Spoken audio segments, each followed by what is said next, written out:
ये जो लचक है हमारी लचक शरीर की, बस ये हमारी रोग बनाने वाली चीज है। धीरे धीरे ऐसे तो बिल्कुल नहीं जाएगा।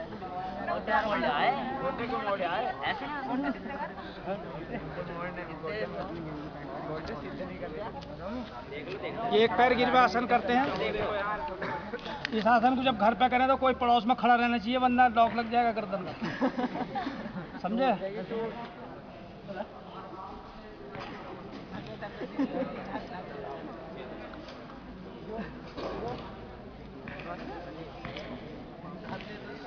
मस्त शरीर रहता है बिल्कुल। तब रखियो तब कोई खड़ा हो।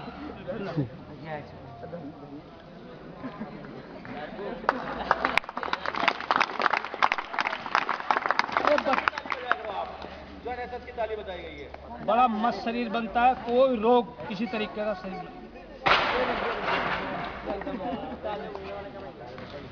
बच्चा देखो भी हड्डियों के अंदर लचक है, शरीर बना रहेगा ऐसे ही। ये देखो क्षमता दिखलाते हैं आपको, दोनों पैर फंसे हुए हैं।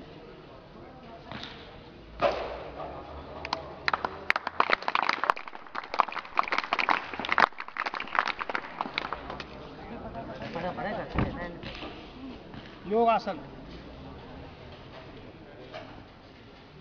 ये शीर्षासन है।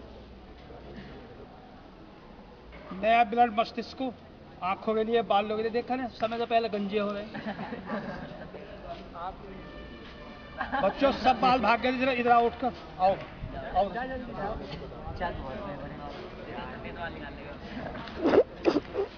देखियो बारीक बाल जम रहे हैं क्या? हाँ हैं? नए बाल जम रहे हैं बारीक। बताओ इनसे, बारीक बाल नया निकल रहे हैं। वो ये शीर्षासन है।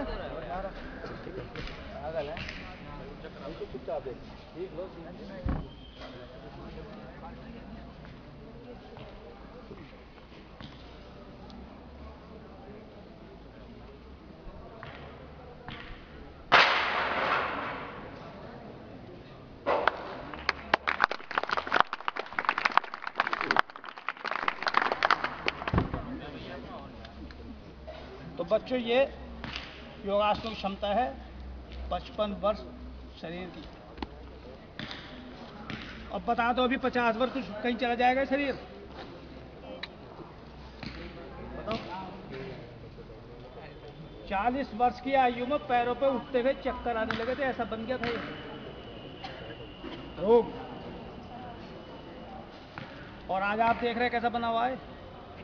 कोई दवाई नहीं खाते, कि डॉक्टर के वैद्य के चक्कर में लाइन में लगते, योग करते हैं मस्त। अच्छा दिख रहा है।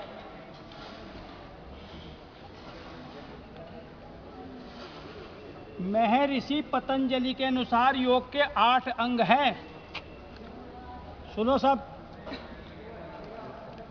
महर्षि पतंजलि के अनुसार योग के 8 अंग हैं, जो 4-5 हजार वर्ष पहले हुए हमारे एक गुरु। नंबर 1 यम, समाज के उद्धार के लिए। नियम, अपना व्यवहार अच्छा बनाने के लिए है। आसन, शरीर को स्वस्थ बनाने के लिए है। प्राणायाम, मानसिक विकारों को दूर करने के लिए है। प्रत्याहार, मन इंद्रियों को अंतर्मुखी बनाने के लिए है। धारणा, एकाग्रता बढ़ाने के लिए है। ध्यान, चित्त को शुद्ध करने के लिए है। समाधि में जब मनुष्य पहुंच जाता है, वो शरीर मन आदि से शिथिल हो जाता है। बच्चों, आपको मैं जानता हूं कि डिग्री मिलेंगी इन कॉलेजों से। क्या है वो? एक पेट भरने का साधन, इससे ज्यादा कुछ नहीं। पैसा कमा लोगे। आज मेरे साथ इस जिले के अरबोपति आदमी जुड़े हुए हैं, जिनकी 10-10, 20-20 फैक्ट्री चल रही है जिले में। कहते हैं बस गुरुजी शांति दिलवाई तो आपने दिलवाई। योग के बिना कोई शांति जीवन में नहीं मिलेगी, ना ही तो मानसिकता की और ना ही शरीर के दुखों की। हर क्षण हमारे भीतर एक द्वंद चलता है, द्वंद। भाई रोज काम निपटा के सोते हैं हम, सुबह फिर वो काम वहीं चल जाए। अभी ये कार्य निपटा है, दूसरा दिमाग के अंदर वो निपटा है, तीसरा वो नियम क्या है? चौथा, शांति नहीं मिल पाने की, शांति विद्या बनी।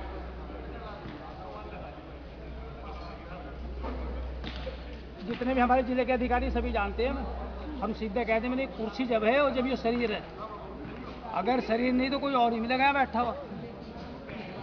तो सबसे पहला आप ज्ञानी बनो, अपने आप को जानो तुम हो गया।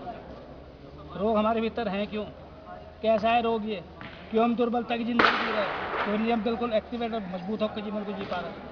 तो जब तक आप ज्ञानी नहीं बनोगे कोई सुख शांति जीवन में नहीं। अब हम आपको बतलाते हैं प्राणायाम का रहस्य।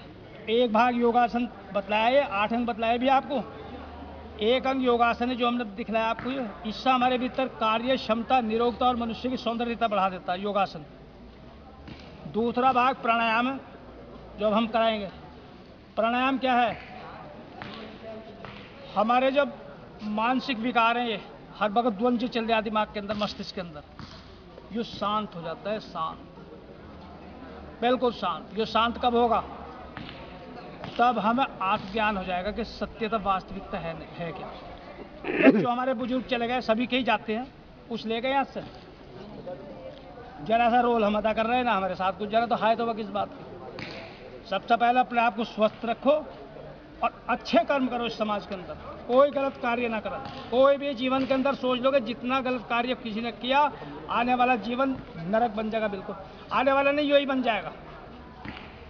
जितना मनुष्य का मन और तन स्वस्थ रहेगा ना, स्वस्थ और स्वच्छ, उतना निरोग शरीर रहेगा। मेरा जो अपना इस साधना से मिला है मुझे, जहाँ भी हम बच्चे को ज्ञान देते हैं, बड़े बड़े कॉलेज 4-4, 5-5 हज़ार बच्चे ही बैठे रहते हैं, बिल्कुल शांत हो जाते हैं, बड़े ढंग से सुनते हैं, कि उनकी आंख में देखते हैं इस प्रोग्राम को कि सत्यता के दर्शन क्या है।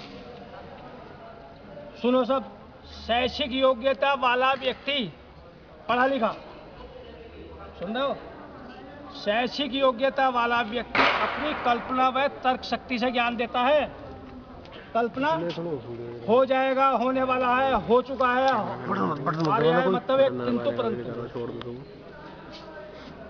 शैक्षिक योग्यता वाला व्यक्ति अपनी कल्पना व तर्क शक्ति से ज्ञान देता है, परंतु योगी पुरुष के पास आत्मज्ञान होता है जिसमें सत्यता और वास्तविकता के दर्शन होते हैं। सत्य का साक्षात्कार योगी कर सकता है, कल्पना तर्क बदल सकते हैं, किंतु मगर सत्य स्थिर रहता है। तो जो कुछ आपकी आत्मा देख रही है ना, ये सत्य है, तो किंतु परंतु। तो वहाँ आपको प्राणायाम कराते हैं, बिल्कुल सीधे बैठे। अरे कोई रोग नहीं रहेगा बच्चे, लंबे जीवन जियोगे, मन बिल्कुल स्वच्छ रहेगा, ऐसा काम करोगे। संसार ये उच्च शिखर पर जो लोग पहुँचे, इस साधना के द्वारा तो पहुँचे। अपने आप को जान लेना, शरीर बन गए इनके, बिल्कुल हवा की तरह काम कर रहे हैं, कोई शरीर पर थकावट ना, कुछ ना। अब क्या अनुको मम्मी भेज दिया सब्जी लेकर, तो आके पड़ गए, उठा ही ना जा रही शरीर से, क्या करके खा लोगे जीवन। ऐसे बनाओ जो शरीर पर पता ही नहीं चले। अच्छे काम में जब बहुत तेजी से आगे बढ़ो, तब मान सम्मान समाज के अंदर मिलेगा। अब आपके कॉलेज वाले ने हमारा कुछ कष्ट थोड़ा ही रखा, जो मान सम्मान दे रहे हैं, ज्ञान भगवान ने दिया, वो तुम लोगों तक पहुँचा रही है, समाज मान सम्मान दे। बच्चों बिल्कुल सीधे बैठे इस तरीके से। जीवन है जीवन मेरे बच्चों, जीवन। कमर बिल्कुल सीधे रख के 3 बार मुख से गहरी लंबी ओम की ध्वनि करेंगे, आज्ञा चक्र में ओम का ध्यान करें। दूसरे किसी मजहब का बच्चा हो तो अपना अल्लाह, भगवान, खुदा, किसी का नाम लो, मुझे इस चीज़ का कोई बोल नहीं। 3 बार गहरी लंबी ओम की ध्वनि, आज्ञा चक्र। 8 चक्र बतलाए गए हमारे भीतर। रीढ़ के निचले छोर में मूलाधार चक्र, जनेंद्रियों के पीछे स्वादिष्टान चक्र, मणिपुर चक्र, इसका स्थान हमारी नाभि है। अनिश चक्र दोनों बच्चों के बीच में। हृदय चक्र हमारे हृदय विद्यमान है। विशुद्धि चक्र, इसका स्थान हमारा कंठ है। आज्ञा चक्र, जहाँ हम तिलक बिंदी लगाते हैं। सहस्रार चक्र, दिव्य शक्तियों का भंडार हमारे कपाल के नीचे। तो ध्यान यहाँ किया जाता है, ये यहीं तो है ये चक्र जो हम आदेश देता है कि ये करो वो करो। मस्तिष्क जो आदेश देता है, आज्ञा चक्र देता।